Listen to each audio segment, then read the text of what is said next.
skater Edrian Celestino nangandam na alang sa 2022 Winter Games sa Beijing. Ano ang report? Hello sa inyong lahat mga ka-sports. Ang kasama natin ngayon ay isa sa mga pambato natin pagdating sa figure skating. Nandito si Edrian Celestino. Adrian, welcome to the show. Hi, thank you for having me. All right, so this is how we'll do it in Sports Synergy, Adrian. We have a few words for you and you tell us the significance of those words in your life. Are you game with that? Of course, let's do it.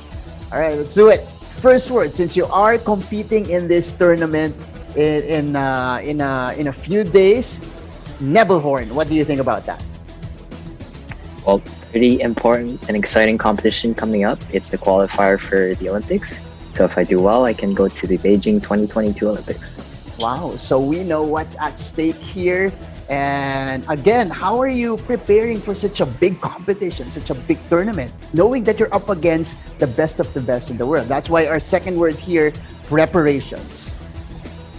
So first step for me is usually to try to be mentally ready as much as possible. Take a lot of deep breaths every single day, take it slow. And as well as maintaining the physical consistency in the way I do my routine and my technique. I love how well-rounded your preparations are for the Nebelhorn Trophy. But in a way, you know, you're still representing the flag. You're still representing the Philippines in this tournament. How do you feel about that? Because our third word is represent. Yeah, well, I am extremely proud to present the Philippines. It's been a long dream that I've had ever since I've been young.